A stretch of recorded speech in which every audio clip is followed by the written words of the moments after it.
और इमरान खान जैसी शख्सियत जो कल तक चोरों डाकुओं लुटेरों से हुकूमत में, जब वो हुकूमत में थे तो उस वक्त भी बात नहीं करना चाहते थे, जबकि वो बार बार कहते थे ये पोजीशन शहबाज शरीफ, बिलावल, आसिफ जरदारी, क्या हम हाजिर हैं, हमसे आप बात करें, हम आपको सिलेक्टेड समझते हैं, लेकिन मुल्क के मफाद में हम आपके साथ खड़े होने को तैयार हैं। मुआशी मसलों भी इमरान खान कहते थे ये चोर है, डाकू, लुटेरे हैं, इनसे बात करना गुनाह है। पूरी दुनिया में इन्होंने तकरीरें की इनके खिलाफ। जब अपोजिशन में आए तो भी यही है कि मैं किसी भी सूरत में इनसे बात नहीं करूंगा, ये बहुत बड़ा गुनाह होगा। अब वही इमरान खान तमाम अपने पत्ते, साइफर की और इदारों पे हमला और आर्मी चीफ को अपॉइंटमेंट को मतनाजा, लॉन्ग मार्च और पूरे मुल्क में एहतजाज और आखिरी में धरना 26 का, जब फेल हो गया सब कुछ तो फिर उन्होंने एक आखिरी पत्ता खेला सूबे वाला।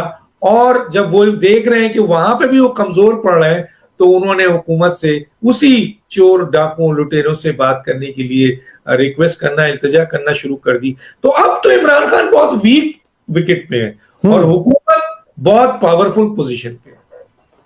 एक जो और बहुत बड़ा ऑप्शन है वो ये है कि पीडीएम और सपोर्ट कर दे परवेज इलाही को, जो इस वक्त पहले भी बात हुई थी और अब भी चल रही है।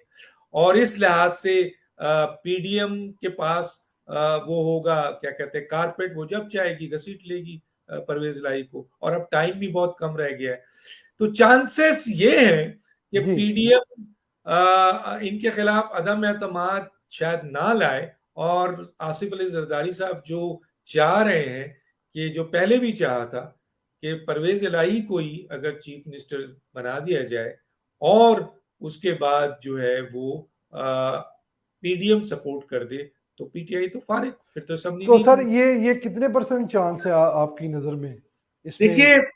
देखिए इस वक्त जो बातचीत है वो चल रही है, ये परवेज इलाही के लिए भी बहुत अच्छा है कि वो चीफ मिनिस्टर रहेंगे, ठीक है, उनका प्रोटोकॉल चल रहा होगा, उनके काम हो रहे होंगे, पीटीआई खत्म हो जाएगी, पीडीएम इंडक होगी, पीडीएम अब सियासत करेगी, फिर पंजाब में उनके वजीर होंगे उनके, तो पीडीएम के लिए भी अच्छा है।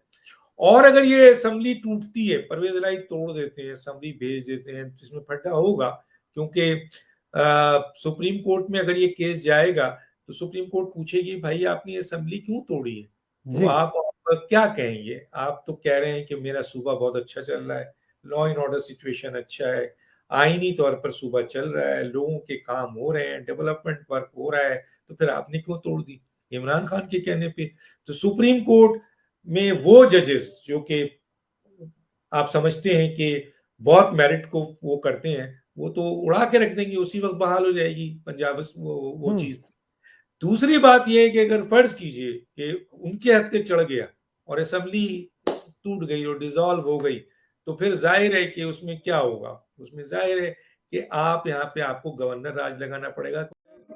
बिल्कुल आपकी बात दुरुस्त है। डॉक्टर साहब ये फरमाइएगा कि ओवरसीज पाकिस्तानी ये भी जानना चाहते हैं कि जरदारी साहब जब से शहबाज शरीफ साहब की हुकूमत आई है बड़े मजे के साथ बिल्कुल लापता होकर उन्होंने अपना टाइम गुजारा है, लेकिन एकदम से 2-3 इंटरव्यू उनके सामने आए हैं, तो क्या उनको भी कोई खतरा फील हो रहा है कि मेरी हुकूमत जो है वो भी हाथ से ना निकल जाए, कुछ इस तरह है कुछ सर? नहीं, ऐसा नहीं है। आसिफ अली जरदारी साहब की तबीयत बड़ी नासाज थी, उनको डॉक्टर ने एडवाइस किया था कि जी वो एक्टिविटीज से बाहर आ जाएं। उनको आपको पता है बहुत ज्यादा इसमें र्यूमर्स भी आ गई थी, तो उनकी तबीयत सही नहीं थी, इसलिए वो सियासी एक्टिविटीज से बाहर आए। लेकिन पीएमएलक्यू से पीएमएलएन के ताल्लुकात इतने अच्छे नहीं है जितने अच्छे आसिफ अली जरदारी साहब के उनके ताल्लुकात हैं पीएमएलक्यू के साथ, शोई शुजात के साथ भी है, परवेज इलाही के साथ भी है। आसिफ अली जरदारी के जितने अच्छे ताल्लुकात इस वक्त एस्टेब्लिशमेंट से, उतने अच्छे ताल्लुकात नवाज शरीफ साहब के नहीं है, पीएमएलएन के नहीं। हाँ, शहबाज शरीफ के हैं एज ए हुकूमत। तो आसिफ अली जरदारी साहब के इस मामले में उन्होंने माजी में भी इस किस्म की जादूगरी की है और ये काम किया है उन्होंने, जिसमें बड़े बड़े तब्दीलियां हुई हैं।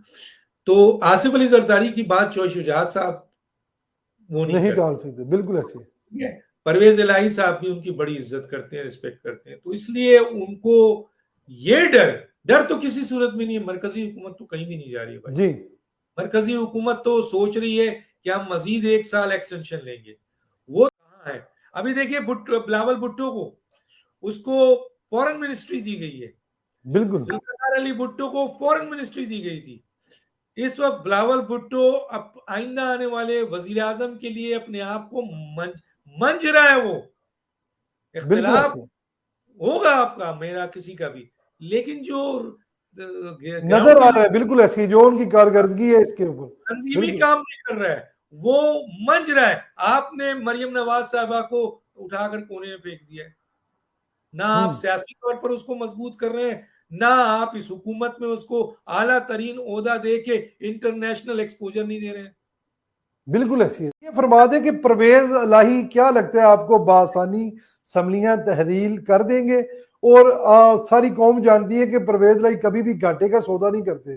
सर क्या देख रहे देखिए, हैं आप? अगर आप एक जनरल असेसमेंट करें, जी मैं एक सवाल रखता हूं कि अगर परवेज इलाही आज असेंबली डिसॉल्व कर देते हैं, 10 वोट है उनकी, जी तो क्या फिर ऐसा मौका उनको मिल सकेगा कि जिसमें जाहिर है वो 10 से 8 तो हो सकती है उनकी, 10 से 50 नहीं हो सकता उनका वोट, ठीक जी है ना, सीट नहीं हो सकती, उनकी यही सीट होगी। और इस 10 वोट के ऊपर 12 हो जाएगा, 8 हो जाएगा। इस जी पे दोबारा ऐसे हालात कभी पैदा हो सकते हैं कि परवेज इलाही साहब को दोबारा मिनिस्ट्री दी जाए। जो सवाल होगा कि मुमकिन ही नहीं है कि ऐसे हालात फिर दोबारा पैदा हो। दूसरी तरफ आइए कि इमरान खान का जो एक्सपीरियंस है परवेज इलाही से, वो बहुत खराब है। जी इस्लामाबाद पंजाब हाउस में उन्होंने असद उमर के सामने बैठकर, जनाब परवेज खटक साहब थे, फवाद चौधरी साहब थे, मियां असलम साहब थे, जनाब बुजदार साहब थे, वहां बैठकर जो अब्यूज लैंग्वेज परवेज इलाही के लिए कहा, और कहा कि ये हमारा चीफ मिनिस्टर नहीं है, लेकिन मजबूर है हम, हमारा चीफ मिनिस्टर मियां असलम है, तो आइंदा तमाम एमपीएस इनसे रब्ता करें। तो इन लोगों के दरमियान ताल्लुकात तो बहुत खराब है, लेकिन मफादात एक है, क्योंकि मफादात है। इमरान खान को यह पता है कि अगर मैं 178 वोट लेके हटता हूं, फर्ज कीजिए पूरा लेके हट गए, तो हुकूमत गिरेगी, और हुकूमत गिरेगी तो पीडीएम 179 पे खड़ी है, ठीक है, तो वो तो हुकूमत बना लेगी, और अगर वो हुकूमत बनाती है तो शीरी मजारी का एंटी करप्शन का केस, इमरान खान का फरागोगी का केस, इमरान खान को जो पनाह मिली हुई है इस वक्त लाहौर में, और उनके मिनिस्टर वहां पर जो करप्शन कर रहे हैं, माल कमा रहे हैं, और आपके वहां पर जो सियासी अमल भी वो कर रहे हैं, वो सब, और इमरान खान की वहां गिरफ्तारी हो सकती है, क्योंकि वहां उनको, उनकी वो वांटेड है एक लिहाज जी से। तो इमरान खान साहब इतना बड़ा गेम नहीं खेलेंगे कि जनाब परवेज इलाही साहब से हट जाए।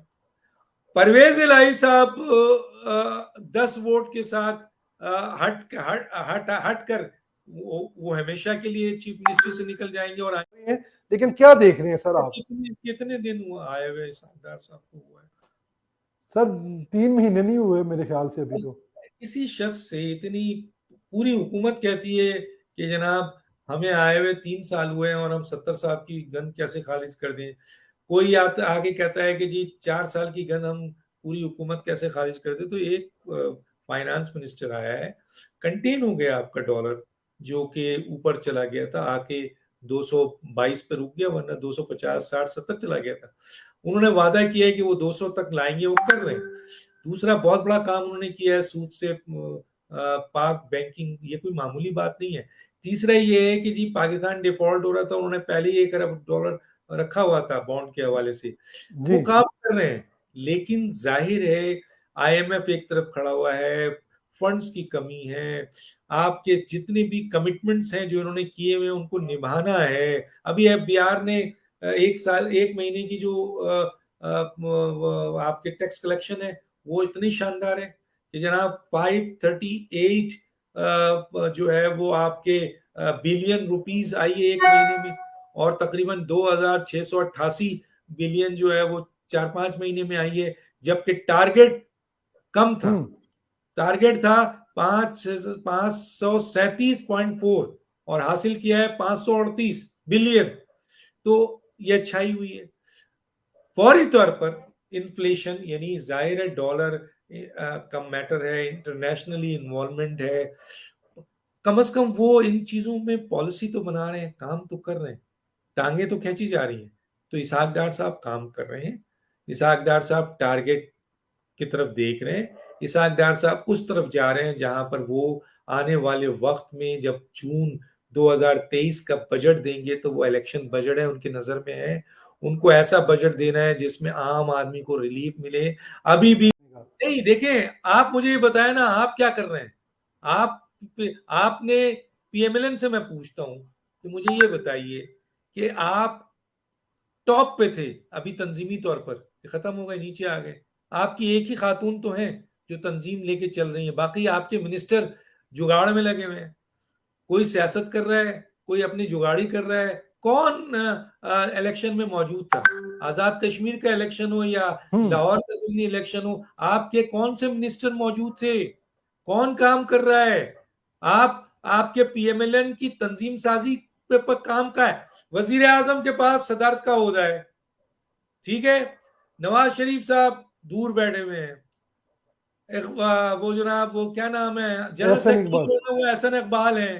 अहम तरीन ओहदे मिनिस्टरों के पास है। अच्छा, मिनिस्टर्स जिनको पहली दफा मिनिस्ट्री मिली हुई है वो नहीं चाहते कि जी हुकूमत खत्म हो, वो तंजीम की तरफ नहीं देखते, अवाम की तरफ नहीं देखते। तो अगर दूसरी पार्टी तंजीमी काम कर रही है, भाई आप, मैं आपसे पूछता हूँ मीडिया कहाँ है? पीपल्स पार्टी का तो फिर भी मीडिया नजर आता है, इतनी बड़ी जमात है, कहाँ है सोशल मीडिया आपका? तो अगर सोशल मीडिया में पीटीआई घुस गई तो आपने जगह दी ना, बिल्कुल। आप अपनी नाकामी मांगे। अगर कल पंजाब में आपको शिकस्त होती है और पीपल्स पार्टी वहां चंद सीटें ले जाती है तो फिर इल्जाम लगा देंगे जनाब इस्टेब्लिशमेंट ले आया। आप ये नहीं देख रहे कि आप तंजीम साथ क्यों नहीं? मरियम नवाज साहिबा एक वाहिद लीडर है, जब वो निकलती हैं तो कहाँ है हमजा शहबाज?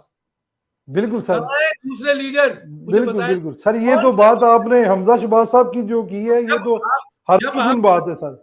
जब आप तंजीम को इस मौके पे नहीं उठाएंगे, यही मौका है कि पंजाब के अंदर आपको तंजीम साजी करनी चाहिए, आपको कॉर्नर मीटिंग करनी चाहिए, आपके मिनिस्टर्स जो हैं अपने इलाके में जाएं, वर्कर से मिलें, वर्कर को डील करें, वर्कर के साथ बात करें। एक्सेस है, पहले ही वो रिटायरमेंट ले ली, उसका मेन रीजन क्या है आपकी नजर में सर? मैं समझता हूँ, क्योंकि देखिए ना, मुख्तलिफ मौकफ लोगों के सामने आ रहे हैं, तो मैं चाहता मैं हूँ जरा आप भी। मैं समझता हूँ कि इमरान खान साहब ने इस जर्नल को इस्तेमाल किया और ये जी। इस्तेमाल हुआ, ठीक है।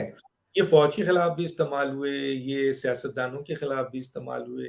इमरान खान के 10 साल प्रोग्राम था, 10 साल, जी। चार जी। चीजें जो उनको 10 साल दे रही थी। जब ये ट्रम्प से मिलके आए थे जी। तो वहां पर जो भी कुछ निगोशिएट हुआ था उसमें सीपैक देना था, कश्मीर को छोड़ना था, उसके बाद मईशत को तबाह करना था, आईएमएफ के हवाले करना था, वर्ल्ड बैंक के हवाले स्टेट बैंक को करना था। ये जी। सब काम वो कर गए थे, लेकिन एक काम और भी करना था इन्होंने, और वो था एटमी ताकत को रोल बैक करना। आपको याद है एक इंटरव्यू दिया था कि अगर कश्मीर का इशू हल हो जाता है तो हम अपना एटमी प्रोग्राम रोल बैक बिल्कुल करेंगे। ऐसी है। एक बिल्कुल। तरफा कह दिया था, हालांकि इंडिया ने ये बात नहीं की। इंडिया ने कहा कि जी हमारे थ्रेट सिर्फ पाकिस्तान से नहीं है, पूरी दुनिया से, और पाकिस्तान को थ्रेट भी सिर्फ इंडिया से नहीं है, पूरी दुनिया से है। याद है आपको इसराइल के जहाज आए थे मारने के लिए, पूरा एटमी उस पर पाकिस्तान को खबर हुई है, पाकिस्तान ने अटैक, उसका काउंटर अटैक किया और उस पर भागे थे। तो इमरान खान ने ये जुमला कह दिया था, वो ये मौका ले जा रहे थे। अगर बैंक करवा देते तो फिर जाहिर है बैन अवी ताकतों ने कहना था कि जी अगर आपने चलाना है अपना मुल्क तो आप सरेंडर करें। तो फिर इमरान खान कहते भाई हमने मुल्क चलाना है। तो ये पूरी प्लानिंग थी जो प्लानिंग वो, थी। इसके बुनियाद पर ट्रम्प ने उनको 10 साल देना था। आपको याद है जब वो उतरे थे पाकिस्तान में तो उन्होंने कहा था मैं दूसरा वर्ल्ड कप जीत के आ गया हूँ। दूसरा वर्ल्ड कप क्या था? ये 10 जी। साल 10 साल में और क्या चीज थी इनकी? 10 साल इनका खाक में कैसे मिल गया? सबसे पहले अल्लाह ताला ने ट्रम्प को फारिग। आपको पता है ट्रम्प के इलेक्शन में पाकिस्तान में पहली दफा पाकिस्तान की, अमेरिका की एम्बेसीज इन्वॉल्व हुई हैं और ट्रम्प के लिए उन्होंने कंपेन किया जो दुनिया में नहीं था। ये जो बाइडेन क्यों नाराज है? अच्छा। कोई कोई वैसे नाराज है?